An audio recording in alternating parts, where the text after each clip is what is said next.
Graça e paz, família Bodantas, demais irmãos em Cristo Jesus. É com alegria que estamos retornando, o PPP, Pergunte para o Pastor. Essas 2 últimas semanas estivemos de férias, por isso nós não gravamos o PPP. Queremos ressaltar que o PPP agora será sempre na sexta-feira, Antes era na quinta, agora todas as sextas-feiras, se Deus assim permitir. Vamos então para a pergunta da semana. Pastor, por que da diferença na linhagem de Jesus nos 2 evangelhos? Nota-se uma diferença desde Raabe. Um apresenta Salá como marido, em outro, Salomão. Um evangelho segue a linhagem da família de Maria e o outro segue a linhagem da família de José. Veja bem, meus irmãos e amigos, podemos encontrar a genealogia de Jesus nos 2 evangelhos, Mateus e Lucas. Mateus no capítulo 1, do verso 1 até o 17, e Lucas capítulo 3, do verso 23 até o verso 38. Há, meus irmãos, diversas variações entre a lista dos ancestrais de Jesus apresentadas por Mateus e por Lucas.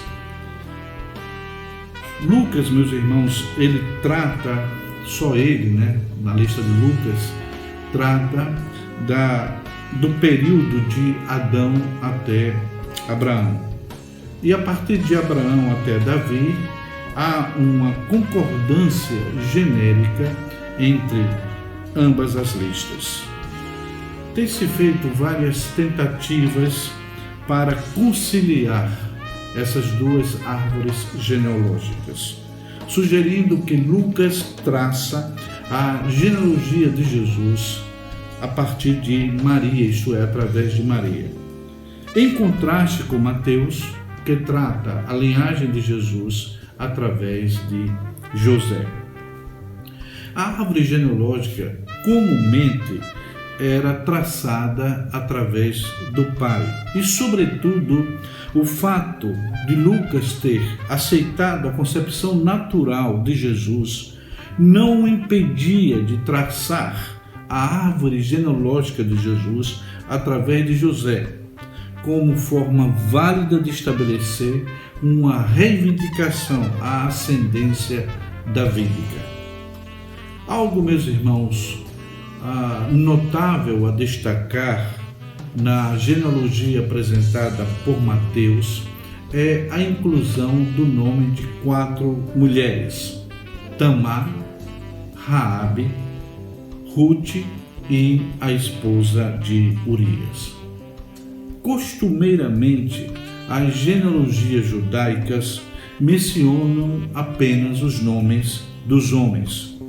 Mateus, meus queridos, não apenas passou por cima de mulheres como Sara, mas incluiu o nome de mulheres que se haviam envolvido em atos vergonhosos ou que eram estranhas ao povo de Israel. Deixa eu explicar melhor. Por exemplo, Tamar, que foi o primeiro nome de mulher citada por Mateus. Tamar, meus irmãos, ela fez um papel de prostituta. Levou fraudulentamente seu sogro, Judá, a assumir a paternidade dos seus filhos gêmeos, Farés e Zará, conforme Gênesis capítulo 38, de 3 a 30. Um outro nome, Raabe, como todos nós sabemos, Raabe era uma prostituta, uma meretriz na cidade de Jericó, e ela deu assistência, deu guarida aos espias, aos invasores, conforme Josué, capítulo 2, de 1 a 7, capítulo 6, de 22 a 25. Um outro nome citado por Mateus é o nome de Ruth. Ruth, ela também, semelhante a Raabe, não era israelita. Ruth era moabita e, portanto, não fazia parte do povo de Israel. E algo interessante é o nome da esposa de Urias. Mateus, ele não cita o nome de Betseba, mas ele cita apenas a expressão a esposa de Urias, através da qual Davi foi pai de Salomão. A pergunta então é: por que Mateus apresentou essas mulheres? Provavelmente, meus irmãos, Mateus ele citou o nome dessas 4 mulheres para mostrar que a salvação é um ato da graça de Deus e não depende do mérito humano. A inclusão dos nomes de Ruth, no caso moabita, e Raabe, uma cananeia, apoia o universalismo de Mateus e o retrato que ele pinta de Jesus como alguém que veio reunir todas as nações sob o seu discipulado. Jesus, meus irmãos, era filho de Davi, filho de Abraão, mas também se relacionava com toda a humanidade e veio para criar uma família de fé que transcende até mesmo os laços de carne. Voltando então às 2 genealogias e às suas diversas diferenças, alguns, meus irmãos, acreditam que essas diferenças sejam evidência de que a Bíblia possui erros. No entanto, meus irmãos, os judeus eram cuidadosos com seus registros, principalmente com as genealogias. É inaceitável, por exemplo, que Mateus e Lucas pudessem construir duas genealogias completamente contraditórias da mesma linhagem. Novamente, de Davi a Jesus, as genealogias são completamente diferentes. Até mesmo, meus irmãos, a referência de Salatiel e Zorobabel provavelmente esteja falando de pessoas diferentes com o mesmo nome. Mateus, ele diz que o pai de Salatiel era Jeconias, enquanto que Lucas diz que o pai de Salatiel era Neri. Mas veja bem, era normal que um homem chamado Salatiel chamasse seu filho de Zorobabel, por causa das pessoas famosas que tinham aqueles mesmos nomes. Então isso era uma prática cultural, inclusive percebemos isso nos livros de Esdras e Neemias. Uma outra explicação é que Mateus esteja seguindo a linhagem primária, enquanto que Lucas esteja levando em consideração as ocorrências da lei do levirato. O que é essa lei do levirato? Se um homem morresse sem deixar descendentes, isso é, sem gerar filho, era tradição que o seu irmão, no caso o irmão daquele homem que morrera, casasse com sua esposa e pudesse assim gerar filhos para que desse continuidade ao nome do seu irmão. Essa é uma explicação possível, mas não é provável. Por quê? Porque todas as gerações de Davi a Jesus teriam que ter tido um casamento levirato para explicar as diferenças no registro em todas as gerações. Então, essa é uma explicação possível, mas improvável. Meus irmãos, levando em consideração todos esses conceitos, a maioria dos estudiosos bíblicos acredita realmente que Lucas esteja registrando a genealogia de Maria e Mateus registrando a genealogia de José. Mateus, meus irmãos, está seguindo a linhagem de José, pai legal de Jesus, através de Salomão, filho de Davi.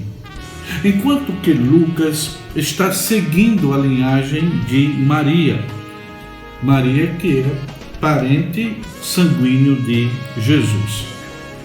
Em vez justamente de ser através de Salomão, mas através de Natã, filho de Davi. Convém ressaltar que não existia uma palavra grega para genro. E José, meus irmãos, teria sido considerado um filho de Eli por ter se casado com Maria, filha de Eli. Por ambas as linhagens, Jesus é descendente de Davi. Então, se Jesus é descendente de Davi, consequentemente e, portanto, é qualificado para ser o Messias. Registrar, meus queridos, a genealogia através do lado materno realmente era algo incomum, mas também era algo incomum que uma virgem pudesse conceber um filho.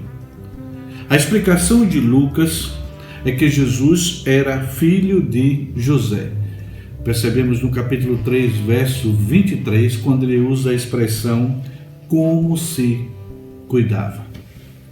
Mas eu quero destacar agora as principais diferenças nas genealogias de Mateus e Lucas. A primeira, Lucas enfileira 56 nomes na sua genealogia, retrocedendo até Adão. Já Mateus, meus irmãos, utiliza 42 nomes na sua genealogia. Eli aparece como pai de José, em vez de Jacó, como ocorre na genealogia de Mateus.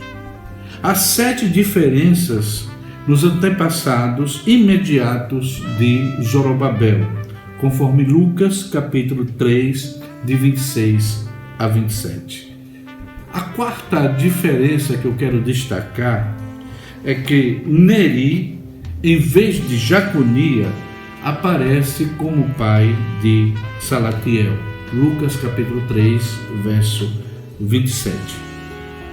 Uma outra diferença que eu quero destacar é que a descendência de Jesus passa por Natã, Lucas 3:31, em vez de fazê-lo por Salomão, como ocorre em Mateus. Lucas, meus irmãos, ele faz retroceder a genealogia até Adão, passando por Abraão. Ao passo que Mateus, na sua genealogia, retrocede apenas até Abraão. Então, essas são algumas principais diferenças entre as duas genealogias. Então, relembrando a pergunta da semana, por que da diferença na linhagem de Jesus nos dois evangelhos? Nota-se uma diferença desde Raabe. Um apresenta Salá como marido, outra Salomão. Um evangelho segue a linhagem da família de Maria e o outro segue a linhagem da família de José. Como apresentamos, a questão da genealogia de Jesus, dada por Mateus e por Lucas, especialmente porque contém algumas diferenças, tem deixado perplexos muitos estudiosos e eruditos bíblicos, desde o princípio da era cristã. Muitas explicações, meus irmãos, sobre as diferenças entre essas duas genealogias têm surgido nos últimos tempos. Muitas explanações complicadas e engenhosas, tentando justamente explicar, justificar essas diferenças. Mas a hipótese mais aceita é que Lucas teria dado a genealogia de Maria, enquanto que Mateus teria dado a genealogia de José. Essa explicação ela foi dada pela primeira vez por Ânio de Viterbo, no ano de 1490. Ânio, meus irmãos, era um erudito católico romano. E essa explicação de Ânio de Vertedo, ela foi aceita por Lutero e também por muitos protestantes desde então.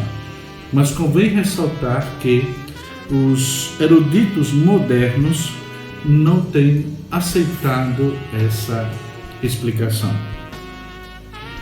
Mas eu quero terminar dizendo que, apesar das diversas diferenças existentes nas duas genealogias, os evangelistas Mateus e Lucas, eles procuraram cumprir os seus propósitos, isto é, os seus objetivos quando registraram as suas genealogias.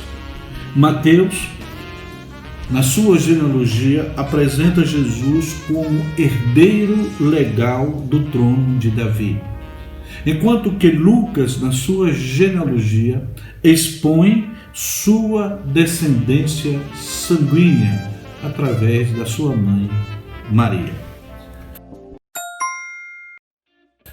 Na próxima semana, se Deus assim permitir, estaremos aqui para responder mais uma pergunta. Você pode continuar enviando a sua pergunta para o meu WhatsApp 79999760798. Deus os abençoe.